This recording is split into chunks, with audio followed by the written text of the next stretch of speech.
What's going on, everybody? This is Joe. And Amy. And we are here with an MTG Arena video. As you can tell from the title down below, probably the thumbnail as well, we are actually going to be here opening some packs today.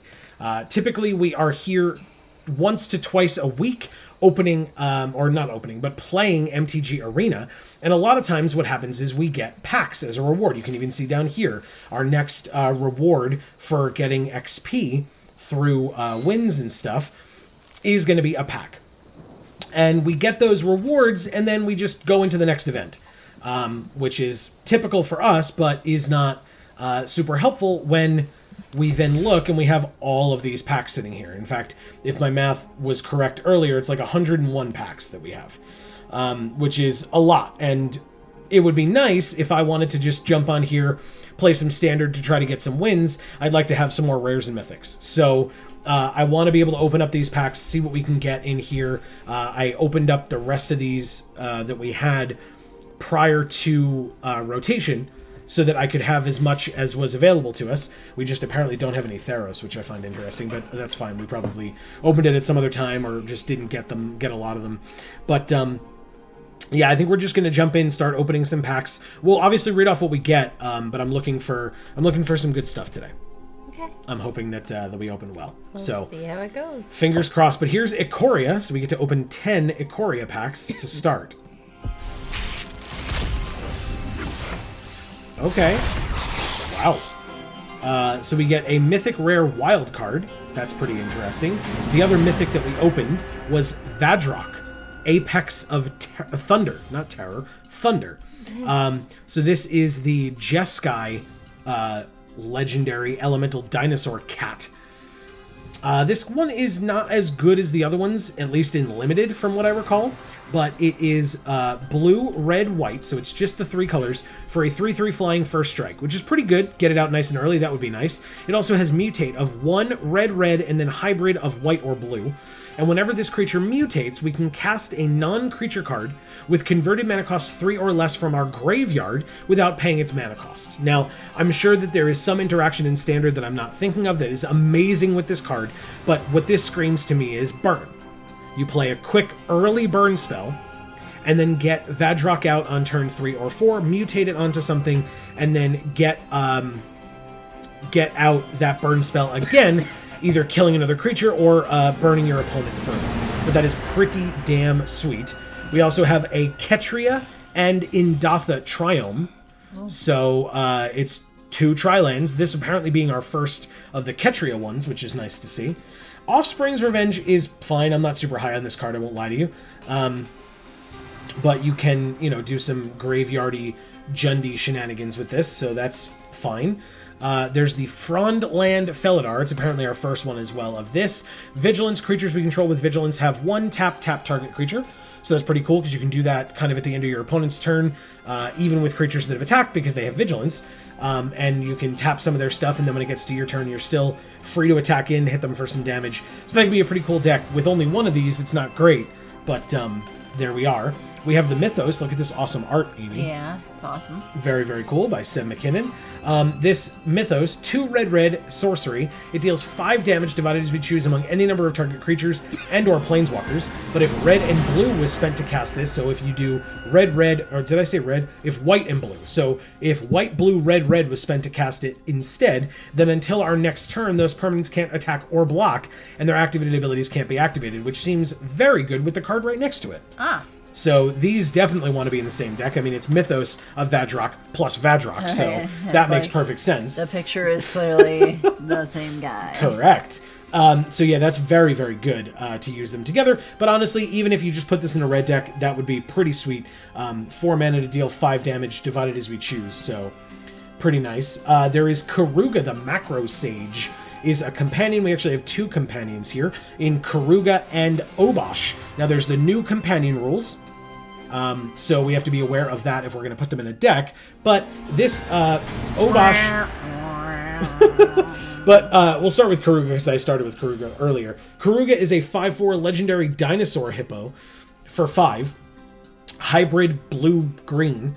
And it is, when it enters the battlefield, draw a card for each other permanent we control with CMC 3 or greater. And you can only play cards with CMC 3 or greater and lands in your whole deck if this is your companion. So only big stuff, even your spells can't be less than 3 CMC. Obosh, on the other hand, 2 hybrid of black and red, so Rakdos hybrids. For a 3/5, our starting deck can only have an odd converted mana cost cards and land cards.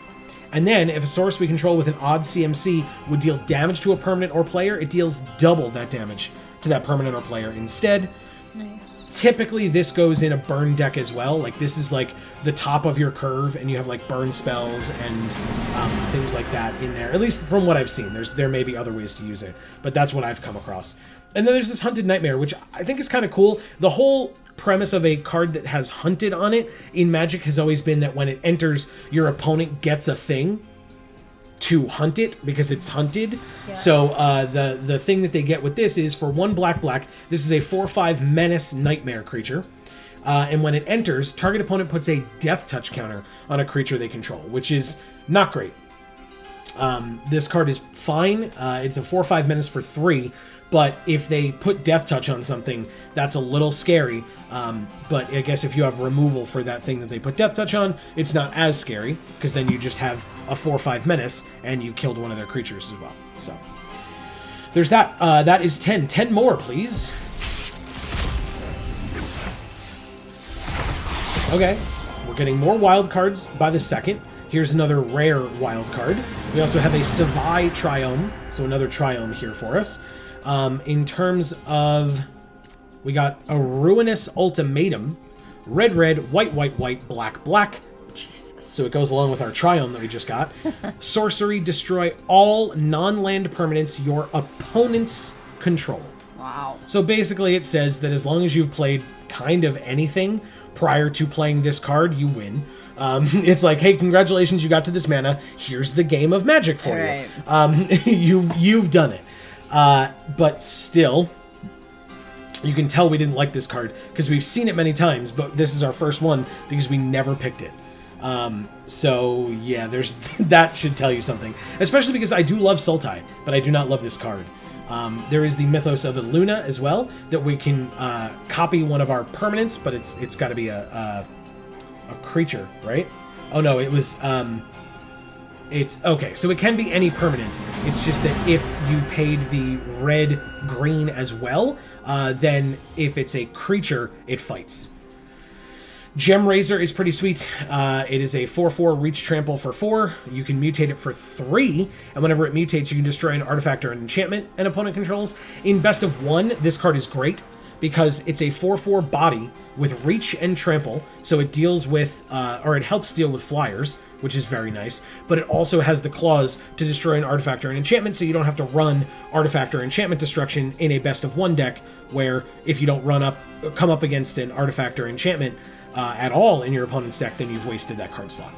So this card is very multifaceted in that way. Amy, look, a Gruul card. It's multifaceted because he's the Gem Racer. Nice. And gems have facets. Correct. Multiple facets, in fact. That's very good. The Quartz Wood Crasher is 2 red, for a Dinosaur Beast 6/6 trample. And this wants to go in basically a trample tribal deck, if that is even a thing. It's really not, but still. Whenever one or more creatures you control with trample deal combat damage to a player, create an XX green Dino Beast creature token with trample, where X is the amount of damage those creatures dealt to that player. So this card is phenomenal. If you can. It's Gruul, so even if it wasn't phenomenal, it would still be good. Yes. We do have, interestingly, Garuda. Yeah. So we had Obosh earlier. Garuda only lets you play even converted mana cost cards if it's your companion. And it says when it enters, each opponent mills 4 cards, and then you put a creature card with an even converted mana cost from among the milled cards onto the battlefield under your control. That can obviously include your opponent's cards. So if they have a even numbered CMC card that you would want, you can get this with Garuda. Obviously, the fun thing to do here is to play Garuda and mill into another Garuda. Sack this Garuda, the first one that you played, to get the ability to go off on the second Garuda and then get something else. So you're milling yourself and your opponent for 8 cards, which actually works pretty well with the rogue strategies from Zendikar Rising that you get a bunch of benefits when your opponent has 8 or more cards in their graveyard. This does it for you if you hit a second one. It's a pretty good card. Yeah, it's very, very good. And our other one is Yorion, which, Yorion was the card to have to deal with in Standard prior to the change to the companion rule. But now, still, for it to be your companion, your starting deck needs to contain at least 20 cards more than the minimum deck size. Ugh. So in Standard, you would need 80 cards or more in your deck. But people were doing it. People were winning constantly. Bad. But when it enters, you can exile any number of other non-land permanents you own or control. Return those cards to the battlefield at the beginning of the next end step. So you blink like all your stuff. ETB effects go off. They come back and they do very broken, busted things. And if you do it after combat, they're also all untapped. So there's that. And it's just a toothpick.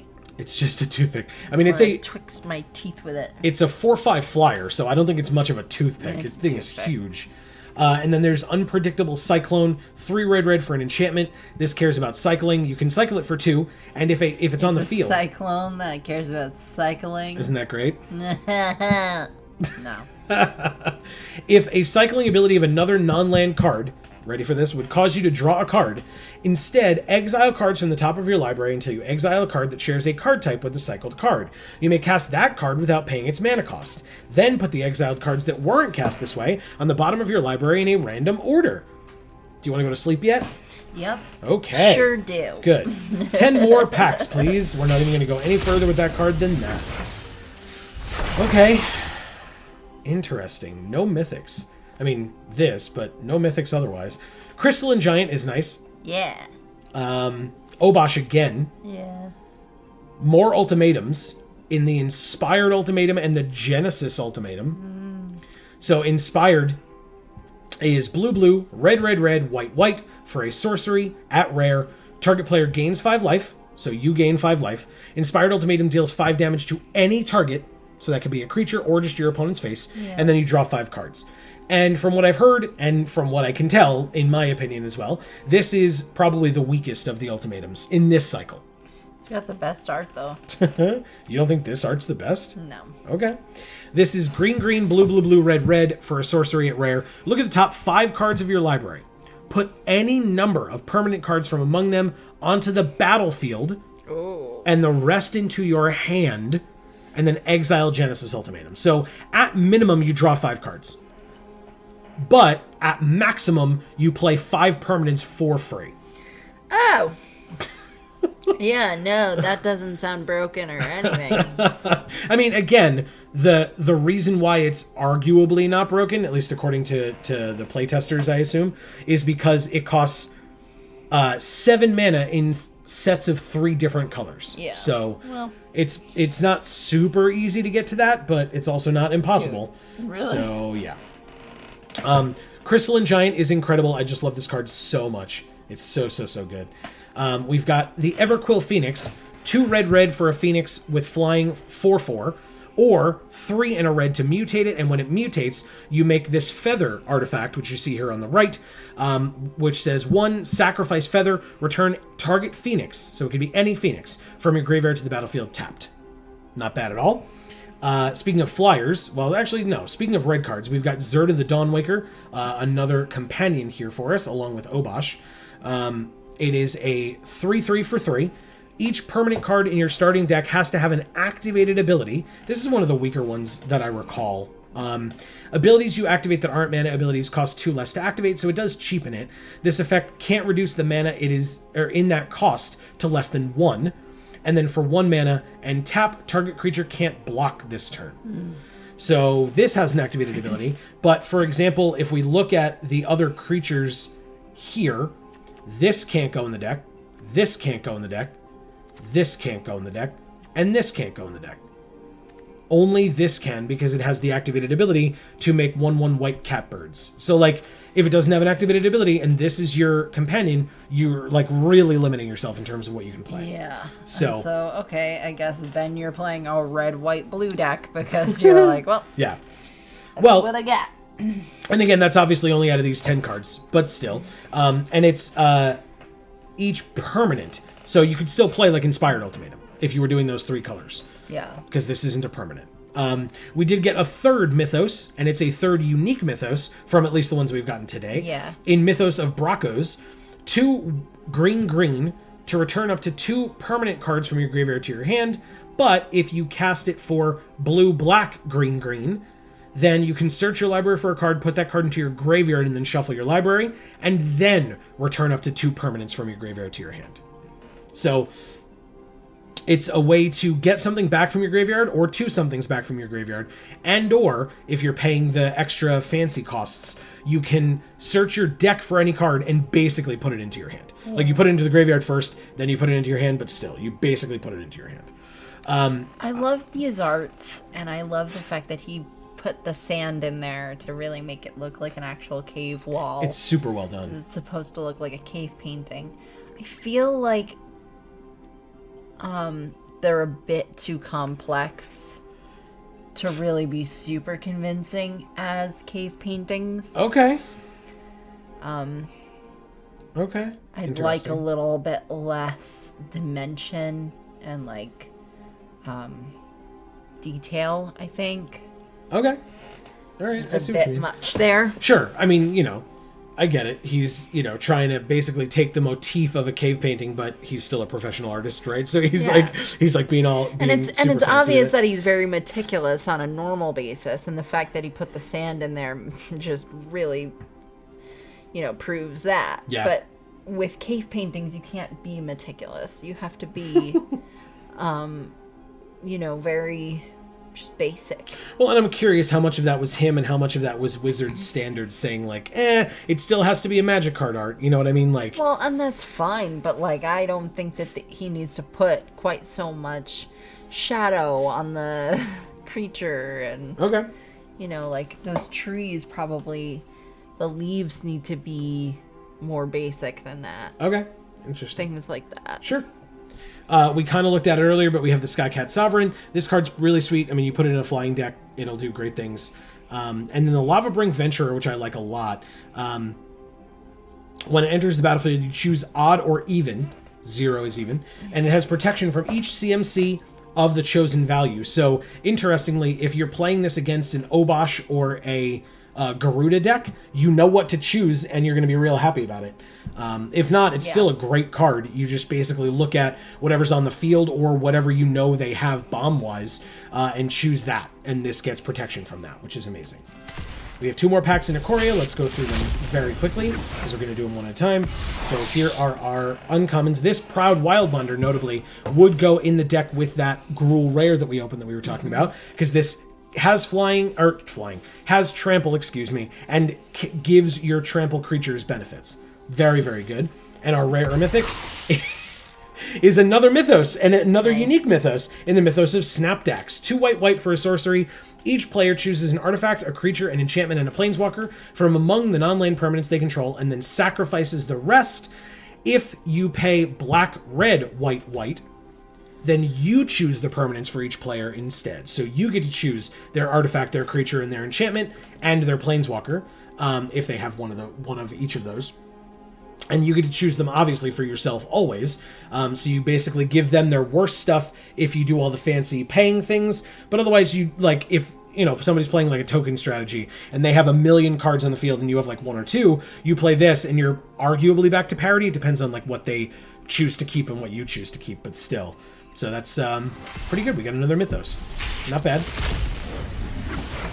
Okay, we got a common wild card here. Momentum Rumbler is nice. It's a good one. Yeah. Blitz of the Thunder Raptor. Here's Vadrock again. Okay. There's the Brushwog. Love him. And another Skycat Sovereign. Okay, I'm not even upset about it. I won't lie to you.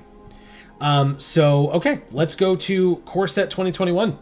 Okay. We've got packs to open there as well. Again, we've got a lot of packs to go. This probably will be a long video. Ooh, okay. So more wild cards. Here's another one as well. Amy, look. It's my friend. It is your friend, and it's a spirit that flies. Like they all should. And it's Liliana. Yeah, I don't care about her. Fair. I care because it's a mythic that we got, and that's nice. And it's, in fact, the only mythic that we got out of these 10 packs. Bossery's Lieutenant is pretty sweet. Containment Priest is nice. I mean, we got some interesting white stuff. Glorious Anthem is... look at that art. Yeah. So cool. Double Vision is fine. It would actually go in that Vadrock deck pretty nicely that we were talking about. Good. Azusa Lost But Seeking these days with Zendikar Rising as a thing. You may play 2 additional lands on each of your turns. For Standard with Landfall, that's pretty damn good. I feel like her hair thing looks like a hinge. A hinge? A hinge. A hinge. Like a metal hinge. Sure, okay. Like for a door. Yeah. Sure. All right. Like an ornate one, you know, but not like it's a hair thing, like it's a hinge. We have a Solemn Simulacrum. If you didn't watch my openings of the pre-release kits for Core Set 2021 in paper, you should, and then you'll understand why I know that Solemn Simulacrum loves us on this channel. Absolutely loves us. So here's another one. It just makes sense. And Amy loves this Conspicuous Snoop. Yeah, because he's so cute. There's another guy over here, like really struggling to try to see. Okay, 10 more. That Lily was nice. I'm glad that we at least got that. That's cool. It's Eugene. So yeah, we got another Planeswalker out of 10 packs. That's also really nice to see. Spark Hunter Manticore is fine, probably. Ruined Halo. So we got, interesting, the white cards are on the left again. We get a Sanctum of All. If cool. If people watched our preview stream for this set, this card, we had fun with this card. Yeah. That's for sure. Temple of Milady, which we probably have plenty of at this point. The Speaker of the Heavens is not bad. There are a lot of life gain decks out there right now, and a lot of life gain payoffs, and this is a pretty good one as well. Plus, if you get that Angel, that art is insane. So. Well, hell yeah. Ugin is just great. Like, there's no issues with Ugin here. I love it. I guess it's heaven, yeah. Wow. Nice. I like that. Transmogrify, the art is interesting. I don't know that I love this card.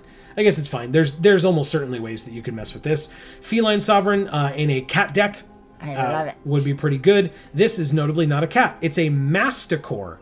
Not a Manticore, a Masticore. Interesting. Mazemind Tome is a cool card. I don't know how it does in Standard necessarily, but it was good in Limited when we were playing it. And then, like I said, there's Ugin. There's this Idol of Endurance as well, which is 10 more. Are we sticking with the one mythic per? Yeah, we are. Oh, no, we're not. Oh. We got 3 mythics. Whew. And one of them is Terror of the Peaks. 3 red for a 5/4 flyer. Okay. Spells your opponent's cast that target Terror of the Peaks costs an additional 3 life to cast. Jeez. So if they target him, they basically take 3 damage. And whenever another creature enters the battlefield under our control, Terror of the Peaks deals damage equal to that creature's power to any target. Okay. That can include your opponent. Nice. So you just kill their creatures, or kill them, or both, and you also have a 5/4 flyer. Okay. And there's Chandra, Heart of Fire. Look at her hair. Yeah, that's awesome. So awesome. Mangara the Diplomat. We also notably got a Mythic Rare wild card, which I enjoy. There's another Azusa. There's a Scooze. Yeah. Scavenging Ooze. There's 9 lives. I don't know that I would play this card, but it's here. There's Pack Leader. But the question is not whether you would play the card. The question is whether you know who you are. Not even do I know who I am, but do I remember who you are? That's what I meant. I know. I was helping you out. I screwed it up. I was helping. I was trying. Liliana's Standard Bearer to go with the Liliana we just got, so that's cool. That dude looks so haggard. Fucking just done with his life. And literally, he is done with his life. Yeah, I was going to say, nicely done. There's Pack Leader, which I think is cool. Other dogs you control get +1/+1. So we got Feline Sovereign, and now we have Pack Leader as well. He's so cute. And I like Kervek as well. I think this card is interesting. Other creatures get -1/-1. Now that includes yours, so like this guy would be dead instantly, which kind of sucks. He already is. He's already is nice. But this was a great pack, 10 packs. Yeah. 4 mythics essentially, because this kind of counts. Yeah. 4 mythics in 10 packs. That's pretty good. Yeah. More, please. Whoa. Oh. 5 mythics. Wow. Holy crap! With double chromatic orrery. Okay. Discontinuity is... This card is so weird. They're spiritual hands holding a hand and a blade and cutting an hourglass and the fingers off of the hand. Uh-huh. Isn't that weird? Yeah. It's weird, right? I guess they're making fun of themselves for Dominaria. Wow. Shots fired. There's also this volcanic salvo, which you think has cute little eyes. Yeah. Right there. And right there. Yeah. And this big old mouth right here. Yeah, really fiery, bloody looking mouth. This works really well in the Terror of the Peaks deck because it costs X less to cast, where X is the total power of creatures you control. And Terror of the Peaks wants you to play creatures with high power so that you can burn your opponents. And it's otherwise, it costs 10 red Ew. to deal 6 damage to each of up to 2 target creatures and or planeswalkers. No thanks. Baneslayer Angel, though, plus another Glorious Anthem. Oh, look, it's Teferi's daughter. Yeah. Niambi Esteemed Speaker. So that's cool. But Baneslayer is incredible. Flying First Strike Lifelink, pro Demons, pro Dragons. 5/5 flyer for 5. Or 5/5 flying First Strike Lifelink for 5. Chromatic Orrery. The style of that art is just striking. It's really good. It's so exactly what you want to see from an angel art. Yeah, that's fair. know? Yeah. Like Flowing you don't want to see that and... from other... You don't want to see that on other Magic cards. But when it's got an angel on it, I want them all to look like this. Okay. I like that. So, yeah, we've got double, like I said, double Chromatic Orrery. We also got Massacre Worm, which is fantastic. Demonic Embrace is actually really good. It's only the rare that we got, but it's 1 black for an enchant creature enchantment aura. Enchanted creature gets +3/+1, has flying, and is a demon in addition to its other types. Wow. You may cast Demonic Embrace from your graveyard by paying 3 life and discarding a card in addition to its other costs. But +3/+1 and flying on a creature is amazing. That's just so good. Yeah. So, yeah. Very, very nice. I kind of feel bad for this worm, though. I feel like he's missing his lip. Kind of. Like His gums are very exposed. Yeah. That must, it must get infected. Ugh. Frequently. I guess. Got a floss in there, man. Yeah. Get right down in there. But yeah, this was even better than the last one. I complimented the last because we got 4 mythics, and this time we got truly 5 mythics. Aha! Like 2 were duplicates, but I don't care. Like, that's really awesome. Yeah. Ooh, a Sanctum. Ooh. That's cool. I'm curious how many we got in those packs that we opened where we only saw the rares and mythics. If it'd be viable to make a Sanctum of all deck. We got Joriel, one Voli Recluse. Love her. Yeah, that cat token is sick. What a hottie that lady is. Right?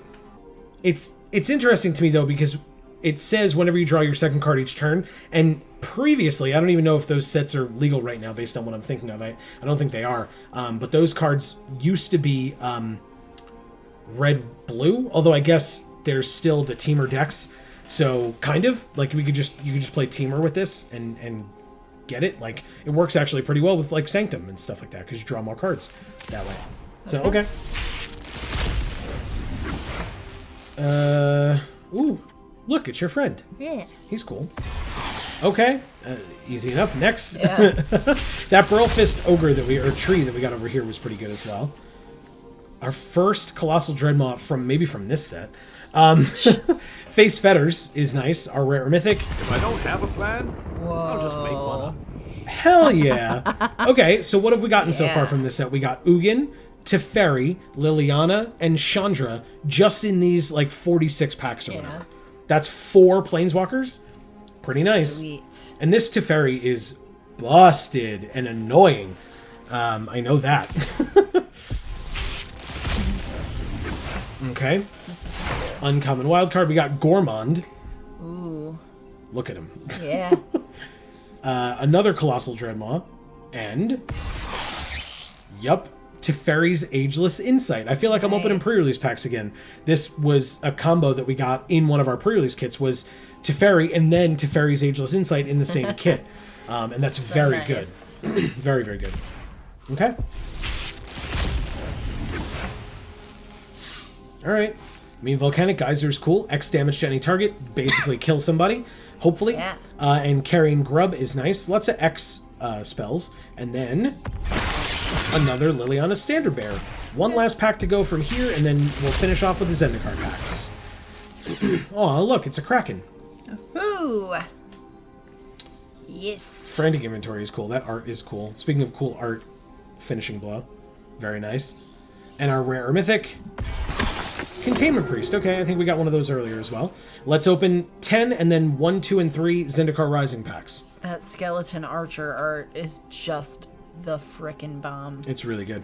It's been reprinted a couple of times, but it doesn't make it any less cool. Yeah. So. Alright, Zendikar, help us out here. Nissa? Ask and you shall receive. Wow. Amy, you're with me. So not only do we open Yes. Nissa, we open Drana. Nice. Amy loves both of those. And the crab. And I was just going to say, and we open the crab. I'm so happy. But also notably, I mean, we opened Drana, we opened Agadeem's Awakening, we opened Scourge of the Skyclaves, which is a mythic, and we opened Nissa and a mythic rare wildcard. Absolutely incredible. That's awesome. That is so cool. Nice. Okay. The construct thing is cool. That This- looks the like more Myriad construct, flubber yeah. over there. Which one? That thing. Over here? Yeah. No, it's sorcery. You basically bring creatures it's back like from your little- graveyard. It's like little ghosts or whatever. Yeah. But still, I think that we could viably play a green-black deck with all these mythics that we opened. Hell yeah. Nissa, like, look, we got Nissa. Yeah. What does he do? 1 and a black for a star, kicker of 4 and a black. So you can either pay 2 or 7. Whenever you cast this spell, or when you cast the spell, if it was kicked, each player loses half their life rounded up, and his power and toughness are equal to 20 minus the highest life total among players. So, players could gain life to kill this thing, and if it's too early on in the game, you can't play him because he'd die. But if you draw him late in the game and you play him with the kicker, and each player loses half their life, then, he's probably doing pretty well. Because he's not a flyer, notably. Not a flyer. But Drana is, and Drana's very good. Yeah. Very, very good, in fact. Yes, indeed. So that's pretty awesome. This was awesome. Super well done. All right, 3 more packs to go. That's busted as hell. I love that I was just like, Nissa? And then we just opened Nissa. Yeah. I thought you were just reading it and you were Nope. kind of shocked that we got it. No, it was me being like, come on, Nissa. Soaring Thought Thief. So this is one of the ones that cares about you having 8 or more cards in or having an opponent have 8 or more cards in their graveyard. Okay. Inscription of Insight. Very, very cool. So it's either 4 mana or 8 mana, and you're probably going to want the 8 mana one. Choose one. If this spell was kicked, choose any number instead. So you can bounce up to 2 target creatures to their owner's hands. That could be your own, your opponent's, or a mixture of the two. Return up to 2... scry 2, then draw 2, and then target player creates an XX blue illusion creature token, where X is the number of cards in their hand. So basically what you could do with this, if you really wanted a big illusion, is bounce 2 of your creatures, scry 2, draw 2 cards, and then you will have a minimum of 4 cards in your hand if this was the last card in your hand when you played it. And so then you make a 4/4 illusion as well. But if you already have a bunch or a couple of cards in your hand, you may not need to, like, you may want to bounce one of theirs, like their best one, which has like enchant creatures and like counters and stuff on it. Yeah. Bounce that and then bounce one of yours that has like a pacifism on it or something. Yeah. So that's really, really would sweet. be- That's ideal. And then, like, Cunning Geyser Mage for more bouncing. Like, it's just very, very good. It goes in the kicker strategy.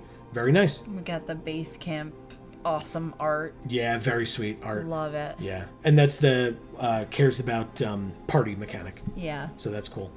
So we'll be nice and ready for the D&D set that comes out. That's right. All right, 2 packs remaining.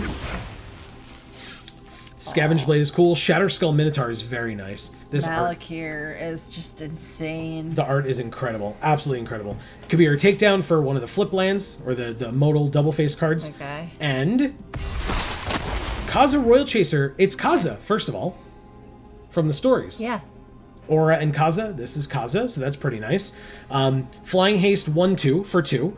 And it cares about instants and sorceries. So that's pretty sweet. Yeah. 1 pack remaining. Let's do it. We're going to get more of these just because we've been playing a lot of Zendikar. So that's really nice. We got another rare wild card. We have a lot of wild cards, people. Take a look at that. That's pretty awesome. Yeah. Amy, look. It's a Goblin Rogue. I love him. Grotag Night Runner, a.k.a. Batman, Yeah. as we've been referring to him. There's the Ghastly Gloom Hunter as well, which is sweet. It's your least favorite, though. I love the cave picture. Sure. But yeah, I hate looking at that because it's like you're seeing it from the perspective as if that is your arm. Yeah, it makes your arm hurt, It right? feels like I'm looking at my own arm with that in it. It's not comfy. No. This angel looks sweet. Yeah. And our rare or mythic. And it is sweet. Sorry. Like, Yeah. we've played that one. Oh, it's a very and good it's card. good. 5 mana, 3/4 flyer that can at least gains you 2 life, but could gain you more. Very sweet. And so our final rare or mythic of the video is... Yes. Oh my god, yes. all of Amy's favorites, Drana, Nahiri, and Nissa, all in one set of openings. I guess you're gonna have to open packs only when I'm here so we can get good things. No complaints here, man. This is fantastic. Nicely done, Amy. We did it. All the way. And yeah, that's Amy for you. Watch some of our openings when Amy's around. My God. And yeah, maybe I'll have to open the Zendikar product with you here as well. I don't know if those are already up on the channel or not, but definitely stay tuned to the channel because there are paper openings up on the channel. There are arena videos of us playing some other things on Arena. There are us streaming on Arena, like I said, once or twice a week. Check in on Mondays from 8 to 10 p.m. That would be the best time to find us definitively. But yeah, that is going to be the end of this particular video. I really do hope everybody enjoyed. Obviously, if you did not know, you should check out our JAR videos as well. Yes, please. Where we review the Magic Stories, JAR standing for Joe and Amy. Review. So you can check those out. They should all be up in a playlist for you so that you can find them.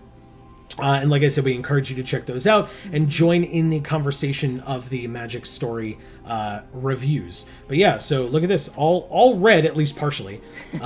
And all the way across our firsts in Nahiri, Spikefield Hazard, and Grotag Night Runner. Very, very cool. Thank you all so very much for hanging out. I really hope everybody enjoyed. Please leave your thoughts down below. Are we luck sacks? Do we have a lot more work to do if we want to... make a viable deck out of anything that we open today at all. But yeah, regardless, thank you all so very much for watching. Please feel free to stay tuned to the channel. We mentioned all the cool stuff that is there and is coming up. You can check out Video Games for All and Gluten Free for All as well. Those channels have some really sweet stuff on there, so you should check that out as well. And you can subscribe and ring the bell to be notified when any other video comes out on any of those channels. Yes. It really does help us out a lot, and we appreciate it. You can also do all the other fun YouTube stuff, comment, like, subscribe, share, all that. All that is super important. All that stuff. Yes, and we, like I said, we really appreciate it. But for now, from us here at the Geek for All family of channels, I have been Joe. And I'm Amy. And as we always say, in whichever video of ours you watch next, we will see you all next time. Thanks, everybody.